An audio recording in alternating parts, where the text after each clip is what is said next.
আল্লাহ তাআলা এই আয়াত থেকে সামুদ জাতির ঘটনা বর্ণনা করতেছেন। সামুদ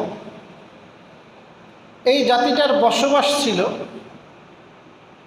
হেজাজ এবং শাম এর মধ্যবর্তী জায়গায়। এরাও পাহাড়ের ভিতরে বসবাস করত। লক্ষ লক্ষ জনগণ ছিল এই কওমের, ছোটখাটো কোনো গোত্র না। বরং ঐতিহাসিকগণ লিখেছেন তারা যে সমস্ত ঘরে বসবাস করত দীর্ঘদিন পর্যন্ত ওই ঘর পৃথিবীর বুকে টিকে ছিল। ওই ঘরগুলোর হিসাব করলে দেখা যায় অন্তত তাদের জনসংখ্যা 5 থেকে 6 লক্ষ ছিল। এই বিশাল জনগোষ্ঠীর কাছে আল্লাহ সুবহানাহু ওয়া তাআলা নবী রূপে পাঠালেন হযরত সালেহ আলাইহিস সালামকে। তারা মূর্তি পূজারী ছিল। হযরত সালেহ আলাইহিস সালাম দীর্ঘদিন পর্যন্ত তাকে দাওয়াতের কাজ তিনি করেছেন। তাফসীর ইবনে কাসিরে আসছে আল্লাহ পাক হযরত সালেহকে দীর্ঘ হায়াত দিয়েছিলেন, 280 বছর হায়াত পাইছিলেন। তো এই দীর্ঘ সময় তিনি দাওয়াতের কাজ করছেন, ওনার গোত্রের মধ্যে দাওয়াতের কাজ করছেন। তো এক সময় তিনি গোত্রের সব মানুষকে এক জায়গায় করে তাওহীদের বাণী শোনালেন, তোমরা আল্লাহ তাআলার একত্ববাদে বিশ্বাসী হও, মূর্তি পূজা ছেড়ে দাও, আমি আল্লাহ তাআলার প্রেরিত নবী, এটা মেনে নাও। তবে কওমের লোকেরা বলল, তোমাকে নবী রূপে মানতে পারি যদি একটা অলৌকিক কোনো বিষয় আমাদেরকে দেখাও। সালেহ আলাইহিস সালাম বললেন, অলৌকিক কি দেখতে চাও, মুআজিজা কি দেখতে চাও? ওরা বলল, ওই যে সামনে যে পাহাড়টা দেখতেছো, ওই পাহাড়টা আমাদের সামনে ফেড়ে যাবে, সেখান থেকে একটা গর্ভবতী উটনি বের হয়ে আসবে, তার রং হবে এমন, আকৃতি হবে এমন, সাইজ হবে এমন, এবং আমাদের সামনে এসে বাচ্চা প্রসব করবে। বলে এইটা তো যদি তুমি দেখাইতে পারো তাহলে বুঝবো তুমি সত্য আল্লাহর নবী, নতুবা তুমি আমাদের মতো একজন মানুষ, আল্লাহর কাউরে পাইল না, আমাদের মধ্য থেকে তোমারই বাছাই করলো। তোমাকে যদি আমরা নবী রূপে মানি তাহলে আমাদের কি পাগলে পাইছে? এই যে বললো না অসুর, সুরের 2টা তাফসীর রাখছে। একটা অর্থ হলো তাহলে তো আমরা পাগল। আমরা পাগল হইনি, আমরা গোমরাহ না, আমাদের বুদ্ধি আছে, বিবেক আছে, তুমি কখনো নবী হতে পারো না। হযরত সালেহ আলাইহিস সালাম আল্লাহর কাছে ওই সময় দোয়া করলেন। আল্লাহ সুবহানাহু ওয়া তাআলা হযরত সালেহের দোয়াকে কবুল করে নিলেন, এবং দোয়া কবুল হওয়ার সাথে সাথে সব মানুষদের সামনে একটা পাহাড় ফাটা, আমি তো সারাদিন চেষ্টা করি এটা ফাটতে পারবো, একটা পাহাড় ফেটে যেই সিফাতের উটনির কথা তারা বলেছিল, ওই সিফাতের উটনি, ওই আকৃতির উটনি বের হয়ে আসলো এবং তাদের সবার সামনে বাচ্চা প্রসব করল। সুবহান আল্লাহ পাক কোরআনে কারিমে বলেছেন নাকাতুল্লাহ, এই উটনিকে আল্লাহ পাক অভিবাদন দিয়েছেন আল্লাহর উটনি। পৃথিবীর সব সৃষ্টি তো আল্লাহ, যেহেতু এইটা অলৌকিকভাবে ঘটেছে এই জন্য এর বিশেষ নাম নাকাতুল্লাহ, আল্লাহর উটনি। যেমন বাইতুল্লাহ আল্লাহর ঘর, সব ঘরই তো আল্লাহ, কিন্তু স্পেশাল বলা হয় বাইতুল্লাহ, কাবাকে। যখন উটনি এসে গেল, এই আজীব বিষয় দেখে কিছু মানুষ মুসলমান হয়ে গেল, আলহামদুলিল্লাহ। কিছু মানুষ তো মুসলমান হইল, কিন্তু অধিকাংশ মানুষই ইসলাম ধর্ম কবুল করল না। যাদের কপাল পোড়া, সব কিছু সামনে প্রকাশিত হওয়ার পরেও তাদের কপালে হিদায়াত জোটে না। এটা একটা আশ্চর্য বিষয়। এত বড় বিষয় দেখার পরে তো সব সেজদায় পড়ে যাওয়ার দরকার ছিল। সালেহ আলাইহিস সালাম বললেন, দেখো এটা আটলার উটনি, এই উটনির সাথে তোমরা বেয়াদবি করবা না, ক্ষতি পৌঁছানোর উদ্দেশ্যে একে স্পর্শও করবা না, বরং তোমাদের যে কুয়া আছে, যে কুয়ার থেকে পানি তুলে পান করো, এই কুয়ার পানি একদিন এই উটনি খাবে, একদিন তোমরা খাবা, ভাগ করে দিলেন। প্রতিদিন তোমরা খাইলে উটনি খাবে কি? উটনি একদিন খাবে, তোমরা একদিন খাবা। যেদিন উটনির পালা, সেদিন তোমরা উটনির দুধ খাবা, পানির পরিবর্তে কি খাবা? দুধ খাবা। তাফসীরে লিখছে, যখন সালেহ আলাইহিস সালাম এই ভাগ করে দিলেন, একদিন তারা পানির কুয়ার পানি খায়, একদিন উটনি পানি খায়।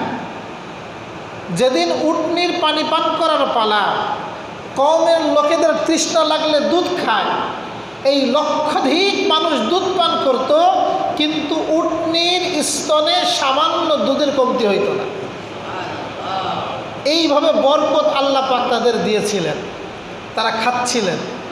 কিন্তু কয়েকদিন খাওয়ার পর সুখে থাকলে ভূতে কিলায়, এই অবস্থা হয়েছে ওদেরও। ওরা কিছু লোক এক জায়গায় হলো যে না, এইভাবে হয় না, আমাদের কুয়া, আমরা প্রতিদিন পানি খাবো যখন খুশি তখন, এটা কোন ধরনের আইন? এটা আমরা মেনে নিতে পারি না। কি করা যায়? তাহলে উটনিকে হত্যা করতে হবে। এই উটনি হলো আমাদের চোখের কাঁটা, একে রাখা যাবে না। ওদের যে সমস্ত কাফের ছিল, তাদের যে দলনেতা ছিল, হত্যা করবে কে? আমি হত্যা করতে পারবো না। নেতা বলে, হ্যাঁ তোমরা হত্যা করো, আমি তোমাদেরকে উপঢৌকন দেব। কি উপঢৌকনের ব্যবস্থা করলো? তার গোত্রের 2 জন সুন্দরী নারী সে বাছাই করল, মোটা অঙ্কের টাকার প্রলোভন দিয়ে বলল, তোমরা 2 জন আমার কওম থেকে 2 জন ব্যক্তিকে চয়েস করো, তাদের সামনে নিজেকে পেশ করো, তারা যেন এই কাজ করতে রাজি হয়ে যায়।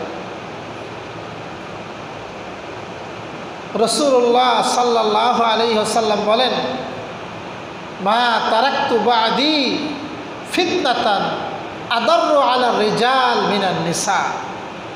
নবীজি বলেন, আমার পরে আমি মহিলাদের মতো ফিতনা আমি রেখে যাইনি। সবচেয়ে বড় ফিতনা পুরুষদের জন্য কিসের ফিতনা? মহিলাদের ফিতনা। পৃথিবীর ইতিহাসে সর্বপ্রথম যে হত্যা, এই হত্যাকাণ্ড ঘটেছিল মহিলার কারণে। এমনকি বনী ইসরায়েলের মধ্যেও যে হত্যাকাণ্ড ঘটেছিল, যেই কারণে আল্লাহ পাক সূরা বাকারা নাজিল করেছিলেন, বিশাল বড় একটা সূরার নাম সূরা বাকারা। তো এই গাভী জবাইয়ের যে ঘটনা ঘটেছিল, এইটাও ছিল মহিলাকে কেন্দ্র করে। এই জন্য আল্লাহ রাসূল বলেন, ফাত্তাকুন নিসা ওয়াত্তাকুদ দুনিয়া, দুনিয়ার ফিতনা থেকে বাঁচো আর নারীদের ছলনা থেকে বাঁচো। নারীদের ফিতনা থেকে বাঁচো। সবচেয়ে বড় ফিতনা মহিলারা, এদের মাধ্যমে মানুষ অনেক গুনাহের মধ্যে নিমজ্জিত হয়ে যায়। এই জন্য এক হাদিসের মধ্যে রাসূল বলেন, যে ব্যক্তি বিবাহ করলো, তার অর্ধেক দিন অর্ধেক ঈমান হেফাজত হয়ে গেল, আর বাকি অর্ধেকের ব্যাপারে সে যেন আল্লাহকে ভয় করে।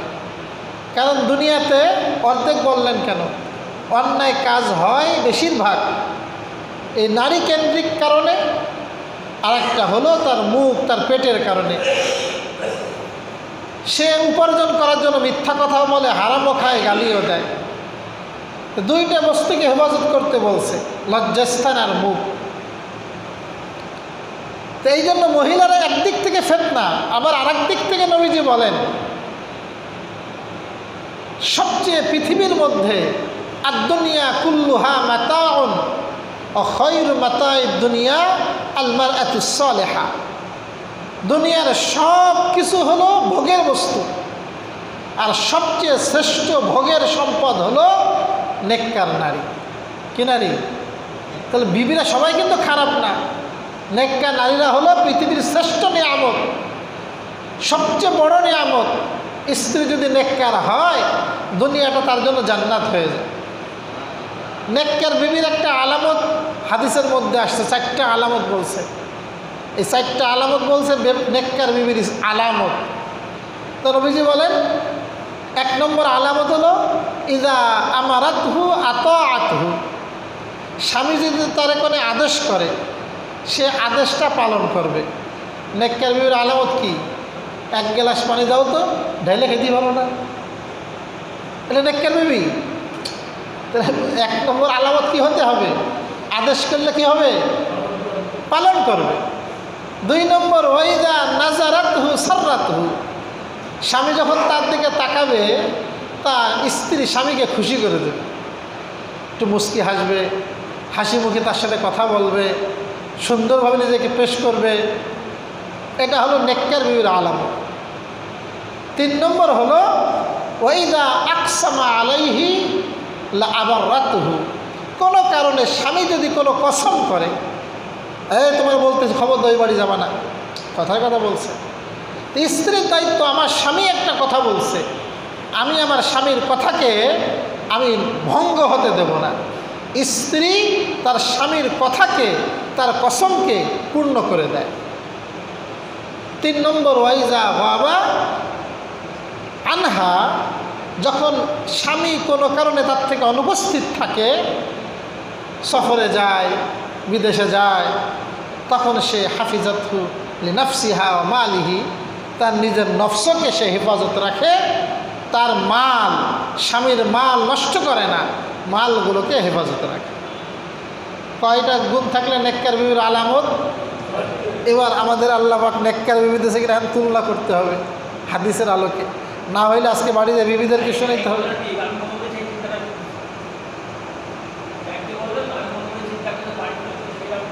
সেরকম কিনা, এই জন্য বাড়ি যেয়ে বলতে হবে এই কথাগুলো, যে এইগুলো কিন্তু নেককার বিবির আলামত। তা তুমি এই গুণগুলো অর্জন করলে তো ভালো, আগের থেকে আলহামদুলিল্লাহ, না থাকলে অর্জন করা তুমি চেষ্টা করো। মাঝে মধ্যে এই সমস্ত কিছু কথা বিবিদের সাথে আলোচনা করা, ঘরে কিছু সময় খানা খাওয়ার সময় হতে পারে, খানা খাওয়ার পরে হতে পারে, কিছু দিনই মুজাকারা করা, দিনই কথা আলোচনা করা। যদি আপনি আলোচনা করতে না পারেন, তাহলে সুন্দর আপনি কোনো একটা কিতাব নেন, ধর্মীয় কিতাব নেন, আমলের কিতাব নেন, ওই বাংলা বই নেন, ওখান থেকে আপনি 5 লাইন 10 লাইন আপনি পড়েন, বাচ্চাও শুনুক, বাচ্চার মাও শুনুক, সবাই শুনুক। এভাবে যখন বাড়ির মধ্যে আপনার দিনই পরিবেশ এবং তালিম চালু হবে, ইনশাআল্লাহ এক সময় বাড়ির পরিবেশ দিনই পরিবেশ হয়ে যাবে। আমরা তো বাড়িতে কখনোই তালিমের পরিবেশ চালু করতে চাই না।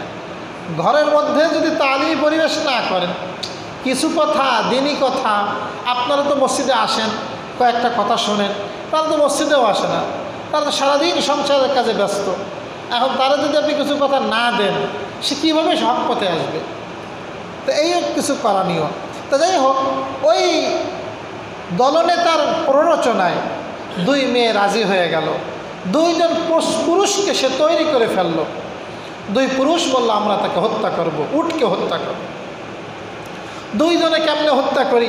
এত বড় উট, আরও কিছু লোক লাগবে তো। ও 2 জনে মিলে আরও 7 জন লোক তৈরি করলো, মোট সংখ্যা হয়ে গেল 9 জন। এই 9 জনে মিলে যেদিন ওই উটনির পানি পান করার পালা, একেবারে ওই আশেপাশে তার উট পেতে বসে থাকলো। যখনই আসলো, তারা তাকে হত্যা করলো। আল্লাহ পাক বলছেন সূরা আশ-শামসের মধ্যে, ফাআকারুহা ফাদামদামা আলাইহিম রাব্বুহুম বিযামবিহিম ফাআকারুহা, তারা তাকে এক পর্যায়ে জবাই করে ফেলল, তাকে হত্যা করে ফেলল। এবং তার যে উটনির যে বাচ্চাটা ছিল, এই বাচ্চাটা দৌড়ে পাহাড়ের দিকে চলে গেল। তাফসীরে লিখছে এরপরে বাচ্চাটাকে আর পাওয়া যায়নি। হত্যা করার পরে ওরা দেখলো যে কোনো আযাব আসে কিনা, আল্লাহর উটনি, তা দেখে কোনো আযাব টাজাব আসতেছে না। আল্লাহর নিয়মটা এটা না যে আল্লাহ পাক তাৎক্ষণিক আযাব পাঠাবেন। আল্লাহ পাক হলেন সব কিছু, আল্লাহ পাক খুব সবরের সাথে করেন, খুব হিকমতের সাথে করেন। তাৎক্ষণিক আল্লাহ পাকের ফয়সালা হয় কম, কিন্তু আল্লাহ পাক তার নিজাম মতো আল্লাহ পাক কাজ করেন। তা আল্লাহ সুবহানাহু ওয়া তাআলা আযাব আছে কিনা দেখতেছে, তা দেখে কোনো আযাব আসে না। তা দেখা আযাব আসে না, এবার বসছে উটনি থেকে মারলাম, আমাদের চোখের কাটা তো এখন সলেহ, ওইটি তো সমস্যা, তাহলে আজকে রাত্রে সলেহকেও শেষ করে দিই। একটা পাহাড়ের পাদদেশে ওরা বসে এই চক্রান্ত করতেছিল। তা আল্লাহ রব্বুল আলামিন এবার আযাব পাঠালেন 9 জনের পরে। প্রথমে ওই পাহাড় থেকে পাথর ফেলাইলেন, ওই পাথরের আঘাতে ওই 9 জন দুনিয়া ছেড়ে বিদায় নিয়ে চলে গেল। এই 9 জনকে শুধু আল্লাহ পাক হত্যা করলেন দৃষ্টান্তমূলক, দেখি অন্যদের মধ্যে অনুশোচনা আসে কিনা। দেখে অন্যদের মধ্যে তো অনুশোচনা নাই, বরং প্রত্যেকে এই উট জবাই করার ক্ষেত্রে সহযোগী, প্রত্যেকের পরামর্শক্রমে হয়েছে, প্রত্যেকে রাজি। আর শরীয়তের মাসলা হলো যদি একটা কাজে 100 জন শরীক থাকে, ওই 100 জন সমান অপরাধী। একজন মানুষকে খুন করলো 100 জন মিলে, তাহলে ফাঁসি হবে একজনের, 100 জনের ফাঁসি হবে। অন্যায় কাজ যত মানুষ করবে সব মানুষ তার মধ্যে শরীক হয়ে যাবে। আল্লাহ রাব্বুল আলামিন সালেহকে জানাই দিলেন, সালেহ আযাব আসবে, উম্মতকে জানিয়ে দাও। সালেহ আলাইহিস সালাম 3 দিন তোদেরকে সময় দেওয়া হলো, 3 দিন পরে তোদের এমন আযাব আসবে, তোরা কেউ রক্ষা পাবি না। সত্যি 3 দিনের প্রথম দিন ওদের প্রত্যেকের চেহারা হলদি বর্ণ হয়ে গেল। দ্বিতীয় দিন তাদের প্রত্যেকের চেহারা লাল বর্ণ হয়ে গেল। তৃতীয় দিন তাদের প্রত্যেকের চেহারা কালো বর্ণ হয়ে গেল। এরপরে আল্লাহ পাক এই লক্ষ লক্ষ মানুষকে হত্যা করতে কিচ্ছু করেননি, ফেরেশতা দিয়ে একটা আওয়াজ দিয়েছে, একটা মাত্র চিৎকার ফেরেশতা করেছে। ওই এক চিৎকারে, ওই এক আওয়াজে এই লক্ষ লক্ষ মানুষের কানের তালা ফেটে, কলিজা ফেটে জায়গায় সেখানে মৃত্যুবরণ করেছে। পুরা কওমে সামুদকে আল্লাহ পাক মুহূর্তে একটা আওয়াজে, একটা মহা নিনাদে আল্লাহ পাক ধ্বংস করে দিয়েছে। আল্লাহ পাক যখন ধরেন, আল্লাহ পাক মারতে আল্লাহ পাকের সময় লাগে না। মানুষ কল্পনাও করতে পারেনি। আল্লাহ পাক এক এক সময় এক একভাবে মারেন। এক করোনা দিয়ে আল্লাহ পাক আমাদের মারছেন না, লক্ষ লক্ষ মানুষ মারছেন। তা আল্লাহ পাকের আযাব এক এক সময় এক এক রকম। অথচ আল্লাহ পাক সালেহ আলাইহিস সালামকে যথারীতি সুস্থ রেখেছেন, তার অনুসারীদেরকে ভালো রাখছেন। এরপরও দীর্ঘ সময় তারা দুনিয়াতে বেঁচেছে। একই আওয়াজ একজনের কানের মধ্যে কে ঢুকাইল আর একজনের কানের মধ্যে পৌঁছাইল না, কোন সে সত্তা? আল্লাহ। কে? আল্লাহ। তো এই ঘটনাগুলো আল্লাহ পাক এখানে না আরও বিভিন্ন জায়গায় বলেছেন। এটা বর্তমানে এদের যে বসবাসের জায়গা, এটা বর্তমানে সৌদি আরবের মধ্যে। আল্লাহ নবী যখন তাবুক যুদ্ধে যান, এই তাবুক যুদ্ধে যাওয়ার সময় ওই সামুদ গোত্র যেখানে বসবাস করত, ওই জায়গা অতিক্রম করে যাচ্ছিলেন। আল্লাহ নবী বললেন, এই তোমরা সবাই মাথা ঢাকো, খুব ইস্তেগফার পাঠ করো। এই জায়গা থেকে যখন তোমরা যাবা, খুব দ্রুত যাবা, কারণ এক জাতিকে আল্লাহ পাক আযাব দিয়ে ধ্বংস করেছিলেন, না জানি ওই আযাব আমাদের পরও এসে পড়ে কিনা। এই জায়গাটি ভালো জায়গা নয়, দ্রুত যাও। এখানকার কোনো পানি তোমরা খাবা না, একমাত্র সালেহ আলাইহিস সালামের যে কুয়া ছিল ওই কুয়ার পানি তোমরা খেতে পারো, বাকি কোনো কুয়ার পানি খাবা না। সাহাবায়ে কেরাম যারা জানেননি, দূরে ছিলেন, ওরা ওই জায়গার পানি দিয়ে কিছু খামিরা বানায় ফেলছিলেন। আল্লাহ রসুল জেনে সঙ্গে সঙ্গে খামিরাগুলোকে ফেলাই দেন, খবরদার এই আটা তোমরা খাবা না। যেহেতু এই জায়গাটা গজবের জায়গা, তো গজবের জায়গায় দীর্ঘ সময় অবস্থান করতে হয় না। গজবের জায়গায় যাওয়া ঠিক না, না জানি আমিও গজবে পাকড়াও হই কিনা। তো এই কথাগুলো এবার আমি অনুবাদ করলে দেখবেন আপনাদের এবার বুঝে আসবে। আল্লাহ পাক বলেন, আউলকিয়া যিকরু আলাইহি মিন বাইনিনা বাল হুয়া কাযযাবুন আশির। সামুদ গোত্রের লোকেরা বলল, আউলকিয়া যিকরু আলাইহি, তার উপরে কি এই নসিহাত, এই কোরআন, এই আসমানি কথা নাজিল হয়েছে? মিন বাইনিনা, আমাদের মাঝ থেকে। বাল হুয়া কাযযাবুন, বরং সে হলো মিথ্যাবাদী, আশির এবং দাম্ভিক। আল্লাহ নবী সালেহকে তারা কি অপবাদ দিল? মিথ্যাবাদী। এবং আল্লাহ নবী সালেহ হলেন দাম্ভিক, দম্ভকারী, এই কথা বলল।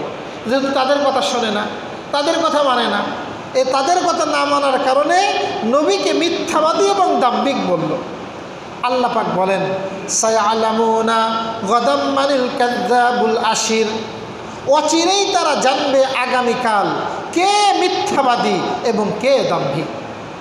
আজকে তোমরা আমার নবীকে গালি দিলা, আল্লাহ পাক বলতেছেন আগামীকাল। আগামীকাল মানে কিয়ামত, মৃত্যুর পরের জীবন। তোমার মৃত্যু হলেই তুমি বুঝতে পারবা আজকে যাকে গালি দাও, আজকে যাকে বেশি কথা বলো, সে খারাপ না তুমি খারাপ। বুঝে আসবে না? বুঝে আসবে। ইন্না মুরসিলুন নাকাতি ফিতনাতাল লাহুম, নিশ্চয় আমি পাঠাবো উটনীকে তাদের জন্য ফিতনা স্বরূপ। ফারতাকিবহুম ওয়াসতাবির, সুতরাং হে নবী আপনি তাদের প্রতি লক্ষ্য রাখুন এবং ধৈর্য ধারণ করুন। ওয়ানাব্বিহুম আন্নাল মা'a কিসমাতুম বাইনাহুম কুল্লু শিরবিন মুহদাদার, এবং আপনি তাদেরকে জানিয়ে দিন নিশ্চয়ই পানি তাদের মাঝে পালাক্রমে। পানি যে বললাম না ঘটনা, পানির ঘটনা, পানি কি প্রতিদিন খাবে না ভাগক্রমে, পালাক্রমে। কিসমতুন মানে একদিন আমার একদিন তোমার, এভাবে হবে। কুল্লু শিরবিন মুহতাজার, প্রত্যেক পানি পান করার সময় সেই যে দল, সেই দল হাজির হবে। আজকে আমার পানি পান করা, আজকে আমি হাজির হব। কালকে উটনির পানি পান করা, সে হাজির হবে। একজনের পানি পান করার সময় আর একজন এসে ঝামেলা করবে না। ফানাদাউ সাহিবাহুম ফাতাআতা ফাআকার, তারা ডাকলো তাদের সাথীকে, সুতরাং সে হাত বাড়িয়ে দিল এবং সে তাকে হত্যা করল। যে হত্যা করেছিল মূল 9 জনের যে প্রধান ছিল, তাফসির ইবনে কাসির তার নাম ছিল কুদার। নাম কি ছিল? কুদার। এই কুদার মূলত হত্যা করেছিল। তাফসিরে অনেকে লিখছে এ ছিল জারুর সন্তান। কি সন্তান? অবৈধ সন্তান। অবৈধ সন্তান ছাড়া আল্লাহর নবীকে হত্যা করতে উদ্যত হবে এমন বেয়াদব হতে পারে না। কত বড় বেয়াদব ছিল। আল্লাহ পাক বলেন, ফাকাইফা কানা আযাবি ওয়া নুজুর, সুতরাং কেমন ছিল আমার আযাব এবং আমার সতর্কবাণী। ইন্না আরসালনা আলাইহিম সাইহাতাও ওয়াহিদাতান ফাকানু কাহাশিমিল মুহতাদির। ইন্না আরসালনা আলাইহিম, নিশ্চয় আমি পাঠালাম তাদের কাছে সাইহাতান ওয়াহিদাতান, একটা আওয়াজ। কয়টা আওয়াজ? এত মানুষ মারতে কয়টা আওয়াজ? একটা আওয়াজ। এই এক আওয়াজে টোটাল মানুষ মারা গেল। পৃথিবীর এমন কোনো ক্ষমতা আছে এই এক আওয়াজে লক্ষ লক্ষ মানুষ মারা যাবে? আল্লাহ পাক এত বড় ক্ষমতাবান, এক আওয়াজ আমি পাঠালাম। এক আওয়াজে কি হয়েছে শুনবেন। আল্লাহ বলেন, ফাকানু কাহাশিমিল মুহতাদির, সুতরাং তারা হয়ে গেল কাহাশিমিল মুহতাজির। মুহতাজির বলা হয় যারা খোয়াড় বানায় মরুভূমিতে। খোয়াড় বোঝেন? ছাগল টাগল রাখে না, ছাগল আপনার ক্ষেত করছে এবং ক্ষেতের মধ্যে যেন ছাগল আসতে না পারে চতুর্দিকে আরবের লোকেরা বেড়া দিয়ে দেয়। বেড়া, ওই বেড়া দেয় কাটা বেড়া, কুল গাছ, কাটাযুক্ত গাছ, বাবলা গাছ, যাতে করে কোনো ছাগল ক্ষেতের মধ্যে প্রবেশ করতে না পারে। কিছুদিন পরে ওই ক্ষেতের যে বেড়া ছিল ওই বেড়াগুলো কি হয়, কাটাগুলো খসে খসে পড়ে। যখন গাছ শুকায় যায়, কুল গাছ কি হয়, পড়ে যায় না, কাটা পড়ে যায় না? যখন পড়ে যায় এরপর ছাগল যখন আসা যাওয়া করে ওইটা একেবারে চূর্ণ বিচূর্ণ হয়ে যায়। ওই কাটা কী হয়ে যায়? ওর যে পায়ের খুর আছে, খুরের চোটে ওই কাটা চূর্ণ বিচূর্ণ হয়ে যায়। আল্লাহ পাক বলেন আমি তাদেরকে করলাম ওই তোমার চতুর্দিকে বেড়া দেওয়ার যে কাটা আছে ওই কাটা যেমন চূর্ণ বিচূর্ণ হয়ে যায় ওই চূর্ণ বিচূর্ণর মতো আমি তাদেরকে করে ফেললাম। ওয়ালাকাদ ইয়াসসারনাল কুরআনা লিযিকরি ফাহাল মিন মুদ্দাকির, আমি কোরআনকে সহজ করে দিয়েছি নসিহাত গ্রহণের জন্য, সুতরাং আছে কি কেউ উপদেশ গ্রহণকারী? তাহলে প্রিয় ভাই, এই আয়াত থেকে এই আয়াত আল্লাহ পাক একটা স্টেশন এই পর্যন্ত আল্লাহ পাক সামুদ জাতির ঘটনা শোনাইছেন। এর মধ্যে কিয়ামত পর্যন্ত আনেওয়ালা মানুষের সবক আছে। আল্লাহ পাকের উদ্দেশ্য এটা না শুধু ঘটনা শোনানো, আল্লাহ পাকের উদ্দেশ্য হলো আমরা যেন এই ঘটনা থেকে সবক নিই, আমরা যেন বিশ্বাস করি আল্লাহ পাক আমি কত দুর্বল, আমাকে এরকম করতে পারেন। আমি একটু চিন্তা করি না, একটু যদি চিন্তা করি তাহলে আমার বুঝে আসবে যে আল্লাহ পাক আমার ব্যাপারে আমারও তো কত অন্যায় হয়ে যায়, আল্লাহ আমাকে এমন শাস্তি দিতে পারেন। সুতরাং আমাদের উচিত আল্লাহর কাছে ফিরা, আল্লাহর কাছে তওবা করা। আল্লাহ তাআলা আমাদের সকলকে যে কথাগুলো বলা হলো আমাদেরকে বোঝার আমল করার তৌফিক দান করুন।